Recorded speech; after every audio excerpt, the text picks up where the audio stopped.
whole squad on the mission, you got to listen. We politickin', it's so dope when it kick in. You can get in where you fit in. We straight politickin', the whole squad on the mission, you got to listen. You know what this is when we politickin'. My money long like division, I proposition to put a fist in. We straight politickin'. Hey yo, I rise like the sun in the east, running the streets. Same people that was coming in peace, some in the beast on the microphone. It's never a long and hard task. For God, I'm gonna smash they blog and podcast. Introduction to journalism 101 with Pharaoh politicking about where I'm from and what I do. What's up? It gotta be good. Interviewing everybody, you know they probably could. Take all the blood, sweat, and tears, working all them years. Put it in 10,000 hours, it empowers careers. From the baby and Megan Thee Stallion to Yo Gotti. High as a kite, jet life currency in the party. With MC Light, J Prince said I rap a lot. Super Saiyan Black Kakarot with a Macintosh laptop in my Apple Watch. Smoking Fraggle Rocks, 4 eyes, got more lines and hooks than a tackle box. What? The whole squad on the mission, you got to listen.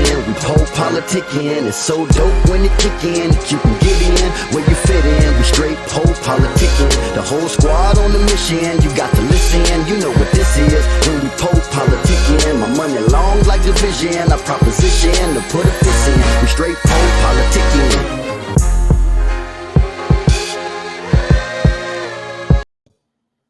What up? That's my first time playing that song. You like it? No, that was dope. Yeah, I like that. Yeah, good looking. Welcome back to Politickin', your home for self-help meets hip-hop. Right now we're live on YouTube, Twitch, and Facebook.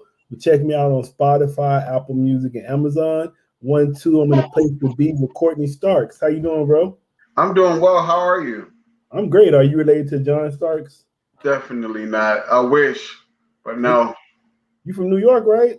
New York. I know, right? It's crazy. Somewhere along the line, we probably are. We just don't know it yet. All right. So I see you. It says motivational speaker, author, and a kidney failure survivor. So we're going to learn more about you today in this interview. Yes, sir. So what part of New York you from? Brooklyn. All right. So how was it growing up in Brooklyn? It was a regular childhood, like it wasn't nothing too crazy, nothing, out of the norm. I was raised by my grandmother, so you know how that is. Real kind of, strict but fair household, and she raised up 2 young men, to be great advocates for the community and just to kind of dive into, what it is to want to pour into the community, want to give back, and stay steadfast in God. So like she raised some good guys.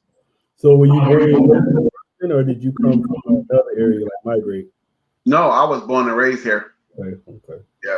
All right. And then how was your childhood? Say that one more time. How was your childhood? My childhood was perfect. I couldn't have asked for anything more. We got what we wanted as kids, and if we didn't get it, it's because we didn't need it. You know what I mean? And that's how we were raised. Like we didn't have to want for anything, but she taught us the value in the things that we did have, Yeah, because I was saw that. Sorry, that's it. Cool. I would say I was reading that you were sick. You was always sick. You were sick a lot. I didn't get sick until high school. When I was a child, I didn't know anything was wrong. I mean, you're a kid. You're just having a good time. You're living this normal childhood. But it wasn't until high school that I started getting really sick and not really knowing what was going on. A lot of it contributing to obesity. Things of that nature. A lot of the doctors just kind of tell you that. Oh well, you're big, so everything is kind of related to that. And that's what they kind of stem off of. Oh, you're big, so this is why this is happening. Or you're big, so this is why this is happening. And it wasn't until after high school that my kidney shut down. Mm-hmm. So how did that feel? It was a really confusing time for me because you figure they didn't just start shutting down after high school. You know what I mean? I felt like the system failed. I felt like I wasn't aware of what was going on. And by the time I did find out, it was just too late. My kidneys were already done. I had no other choice but to go on something that I didn't even know about. And it was a really confusing time, but you know, I made it through. I made it to the other side to be able to tell the story, you know. So what is it? The story is to trust God and to sometimes just allow yourself to live, to be in those moments, but not to stay in those moments. For me, I was going through the darkest time of my life, and I thought it was going to be the end of my life, you know. And it was in that moment that I formed a relationship with God. It was in that moment that I realized that my life was worth more than what my circumstance was, you know, and that I had to get through this, not just for me, but for every other young person who was going through this and didn't have answers. That I had to be the voice, to be willing to advocate, not just for myself, but for them too. That we're gonna make it. We're gonna be able to tell this testimony to millions of other people, you know. So did you have to get dialysis? Yes, I was on dialysis from 2008 until I got my transplant in 2017. Damn. Yeah. So what were you doing? Like, because I know they got different forms of dialysis now. So what type? So yeah, so I was doing hemodialysis. So I was at a center, which actually, for me, works out best. You know, I was able to be around a community of people who made me feel like I wasn't alone in this. You know, I was the youngest in the center. You figure I was literally 18, 19 years old when that happened, and everybody else was much older than me. But I didn't understand. You know, I didn't know what was going on. I didn't know what dialysis was or what it meant or how it affected any part of your body. And they kind of took me in as that young toddler, you know what I mean? And they nurtured me and kind of like, you know, gave me that second home, you know? And then was like your kidney failure, like was it due to like just genetics, or would you say it's like because of the diet? So I was born with abnormal kidneys. So, but we found this out later on, which is where I say we didn't know. It was too late by the time we found out. I was born with abnormal kidneys. One wasn't functioning, and one was already functioning poorly. So, you know, being big is going to put a lot of stress on that. But once again, because we weren't informed, no doctor was telling us, hey, his kidneys are not good. This is what's going on with him. They were just attributing my high blood pressure and my headaches and things like that. Like I said, all through high school, I was sick, so I would pass out. Like I could count the time, the date, the year, everything. Like I could count it when I would get sick every year, and just not know. It became such a norm to me. Like it was like eating breakfast, eating food, getting dressed. It was one of those things. I just knew I was going to get sick, and it was all due to the fact that my kidneys were already kind of going through a whirlwind from birth, you know. Yeah, that's why I was asking you, because you so young, so I kind of knew it was probably genetics because you like hella young. Yeah, you know, and because we weren't informed, you know, it was kind of too late by the time my kidneys had shut down. But like, so you're saying informed, so even like, what are the symptoms anyways? Like, how can you be informed? Like, what should you be looking out for? So now that I know, but before, you know, I wasn't like not being negligent to going to the doctor. I was going to the doctor, right? But they were once again saying, hey, well, you got to lose weight because you have high blood pressure, you know, you're obese, change your diet, do these things. But what they never said was your kidneys are failing. What they never said was, you know, your creatinine is high, which is something that attributes to your kidney failure, or your potassium is to this, or, you know, things of that nature where you kind of know where it's coming from your kidneys. They were never telling us that. So as a child going with his grandmother to the doctor every day, we're just saying, okay, so we're not going to eat this, right? We're going to exercise and do this every day. We're going to cut off this. We're going to cut off that. But not realizing that the damage was already being done from a child, right? So like there was no prep period. Like I didn't know what was going on. We couldn't fix anything. We couldn't see any specialists because we didn't know. Now, for me, anybody who has suffered or is suffering from kidney failure, a lot of the signs are the retaining of water. You know that something is wrong with you internally when you start retaining water. You're always tired. You feel like you have flu symptoms, things like that. Those are just some of, you know, you start hearing like a lot of phlegm in your chest, which is actually water on your lungs. and you start feeling that. Like you feel it in your legs, you feel it in your chest, you feel like you can't breathe. And those are some of the things that can kind of, let you know what's going on. And then just for like, just say somebody else at all. Why are your kidneys important? Because that actually cleans out all the toxins in your body. People think like, oh, it's your heart. Your kidneys will kill you if they're not being properly flushed out. So those are all the things that we take in on a daily, which is why learning how to eat properly is really, really important, because we take in toxins and we take in things on a daily that are bad for our body, and the kidneys flush that out. That urinating, that going to the bathroom, all of that stuff flushes out the waste that we pour into our body every day. So how did you get the kidney transplant? I signed up for a kidney transplant in 2010, and I kind of had to wait for the process. But when I was going through it, you had to be on the transplant list for 3 years before you were even eligible to get a transplant. The first time I was called for a transplant, I always tell this story. I was at a point in my life I thought I was ready, right? I thought I was out doing every bit of dirt I could possibly do, but I thought I was ready. And I remember kind of posting it on Facebook and posting it on all these social media sites, because I was like, oh, this is it. I'm getting it.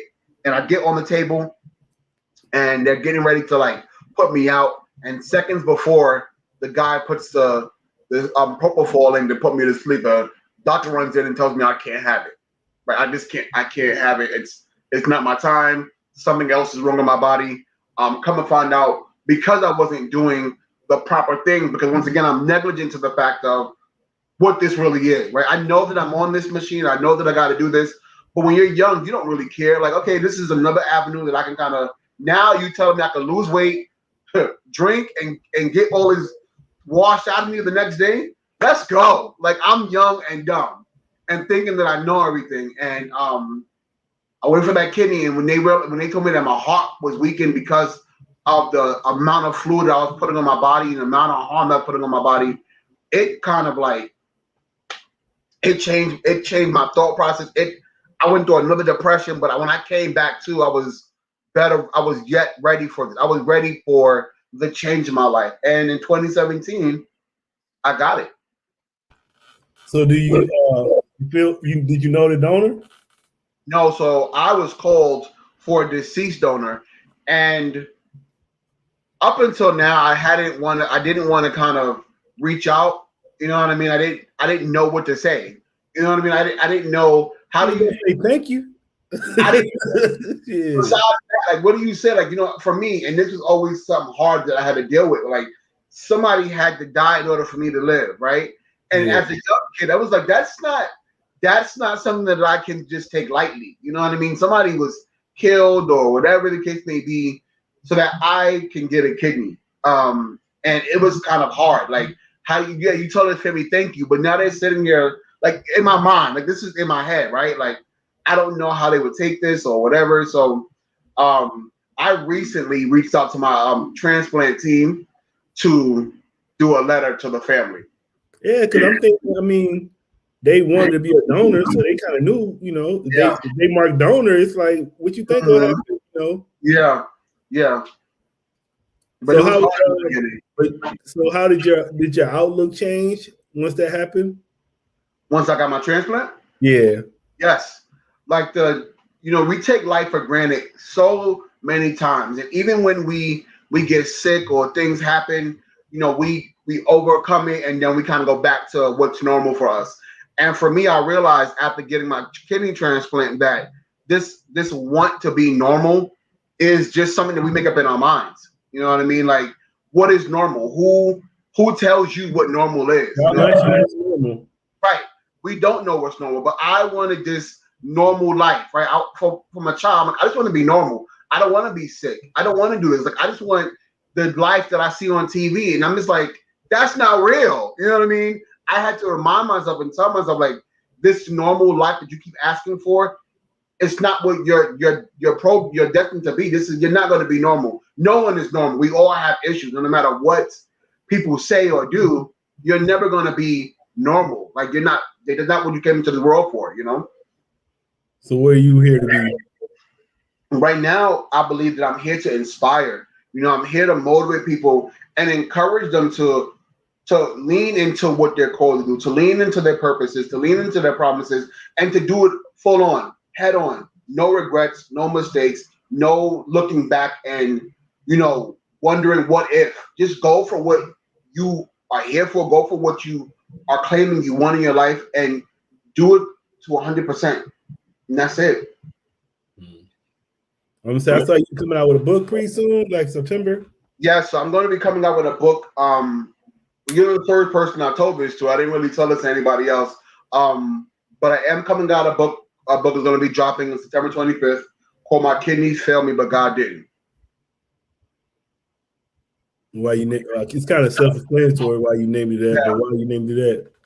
Yeah, I felt like, you know, my body did fail me, you know, and if it wasn't for the grace of God, I would be dead. You know, I literally always tell people this now, that when I first got on dialysis, I was 19. You know what I mean? And so I was just about a journey into my 20s. When I got into my 20s, I was doing every knucklehead thing known to man, because once again, I'm a young adult trying to be grown, but I'm realizing that I wasn't even near that part of my life yet. And I was so just like reckless because a part of me was still hurt. You know what I mean? A part of me was still upset and going through a lot in my mind and in my heart. And I didn't have any care or concern for myself at that point in time, you know? But God saw me through. And even when I didn't get that kidney the first time because I wasn't prepared for it spiritually, mentally, or physically, He allowed me the opportunity to go back at it again and do it differently this time. You know what I mean? And now that I've been here, being able to do all the things that I wanted to do before I got my kidney and to bring it all back to me 10 times fold, I wouldn't have done this. This is not me at all. You know, I couldn't have done this without God. And then what was you hurt about? So you was hurt. I was hurt because I felt like, you know, I was in a place in my life where, you know, Courtney's Corner had just started in 2010. We had just started. I was in school. I was going to Lincoln University. I was doing music. I had like everything at the palm of my hand. I felt like everything was snatched, you know? And I blamed everybody. I blamed God. I blamed my family. I blamed friends. None of it was my fault, right? Until I had to learn that you got a part to play in this too, buddy. You know what I mean? It's nobody else's fault. But, you know, the person, you know, like, you got to take accountability. And I was hurt and upset because I just kind of felt like everybody let me down. You know what I mean? But that was that anger and rage and kind of like not understanding. And I just went numb. You know, I just went really numb and didn't want to take any responsibility for anything that happened to me. I see you talk about the importance of taking care of your health while you're young. Yes. You talking about in the book? In general, I'm saying, why is that important? It's really important because what you do for your body, then it will repay you back as you get older. We all know as we get older, our body is like toiled out of control. It wants to do whatever it wants to do. But when you start doing this from a young age, when you start caring for your body and knowing, you know, kind of knowing how to eat regularly and what to put inside your body and what you shouldn't be eating or what you shouldn't be doing, when you get older, those aches and those pains that we have now are kind of null and void because your body's gonna always kind of return the favor to you. It's gonna be able to act the way you need it to act at this age. Like right now, I go through so many aches and pains, and I'm like, dang, I wish I would have known these things at a younger age. You know what I mean? Or at least kind of listen to people when they were telling us. And then what's Courtney Corner about? So Courtney's Corner started as a passion project. I literally graduated high school, and I was in that place in my life where I'm like, okay, so I've excelled out of high school in all of their programs. I'm on my way to college, but I really am not ready for all of that yet. Like all my friends in high school now were like kind of aging out of all of our programs, and I felt like, you know, when you open up Pandora's box in college, for us, it was like, okay, you want to get to know yourself and kind of, you know, learn about, you know, who you are and who you want to be. and then these programs are no longer for us, right? They're done. We aged out. We can't go back, and it was that feeling of abandonment, right? Like, okay, so now what do we do? Are we really prepared for college? Are we really prepared for the real world? And that's how Courtney's Corner started. Like, just having those conversations, like, what's next? What do we do next? So then we go to college, and then what, right? Because for me, as much as they nurtured us in high school, what you really was algebra really preparing you for real life. You know what I mean? Was earth science preparing you for real life. Like, we didn't get economics. We didn't have, things that like health class. We didn't have that growing up. So when we got out into the real world, we didn't really know what we wanted. We didn't know about financial literacy, things like that, like mental wellness. We weren't talking about that like we do now. It wasn't normalized like we do it now. So we faced a lot of these hardships, and in that birth Courtney's Corner. And then I took a hiatus after I got my kidney failed because I just couldn't do it. It was hard being on dialysis, really, really hard. But when I got my transplant, it was as if it never left. But this time, we were talking about these issues that we are facing. We're talking about mental health. We're talking about, the feeling of being lost and abandoned. We're talking about, LGBT communities versus the church. We're talking about women empowerment and, this kind of like allowing men to vent and things of that nature, because these are things that are happening in our societies that don't get mainstream media, and men and women, especially of color, suffer in silence, and somebody had to be the voice to do it. And I felt like it was me. So I took it on. I think you got a podcast too? Yes. So underneath the umbrella of Courtney's Corner LLC, we have the Courtney's Corner Experience, which comes on YouTube, the one-on-one show, which I do on IG Live, and then we call this the rebellious brother of the group, Uncensored. And in this, I started this project because a lot of my staff are like, it looks so easy on this side, on my side. And I'm like, it's not. It's really not easy sparking the conversation and kind of keeping this going and kind of making sure that you are doing your due diligence with your guests and all of these things. But I wanted to test them to see how they will be able to do this. And it turned into a whole podcast. It was literally a test to see if they could handle the pressure of being on the other side of the camera.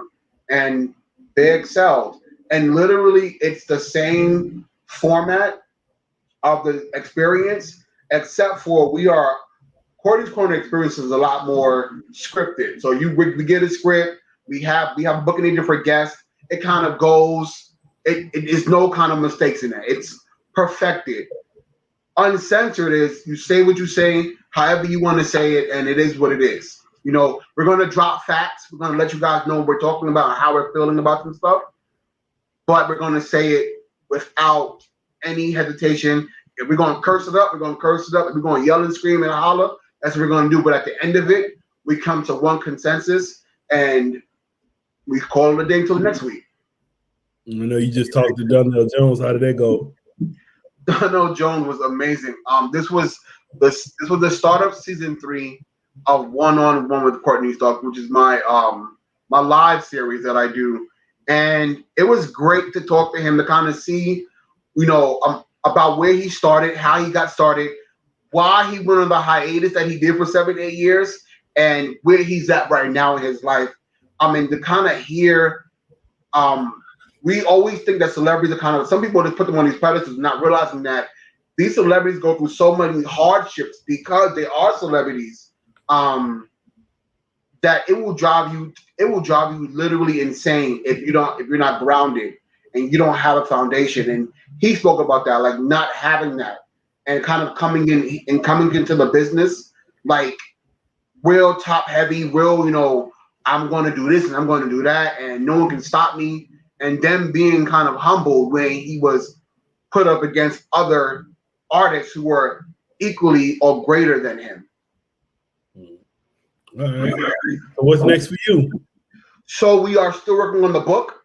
We're finalizing things for that. We're going to be releasing the actual dates, which you're going to hear first. So we're releasing the actual dates to everybody else mid-May. You can do the pre-orders. We can start the pre-orders now. Season 3 has officially started. So tomorrow, our next guest is Major and Novi Brown from BET Sisters, and we have a bunch of community events coming up. We have our toy drive that we do every year. We have our food and clothing drive that we do every year, and we are throwing our first bus trip to Six Flags this year. Okay, that's what's up. Yeah, man. All right, what would you like to say to your fans and supporters?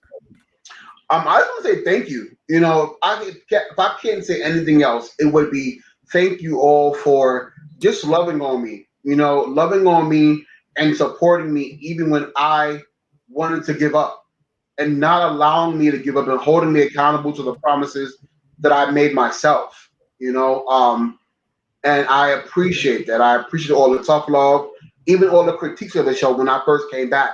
It all has helped us grow to be better for each other, you know. All right, man.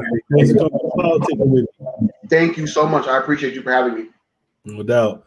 You got any shout outs? Shout out to my booking team who keeps me on my toes. Shout out to the Courtney's Corner team. There's so many people in there who keep me going every single day. Like they keep me on my toes. So shout out to them. Shout out to my lady. Her birthday's coming up next week. So I love you, Jess, and thank you for rocking with me. All right. What's your social media and everything? You can find me on Instagram at Courtney Starks Official. You can find me on Facebook at Courtney Starks. Or you guys can just head on over to our website at www.courtneyscornerllc.com to see all episodes and to contact me directly. All right, y'all. We out till tomorrow. Check me out at Politickin. Everything Politickin. I'll be around.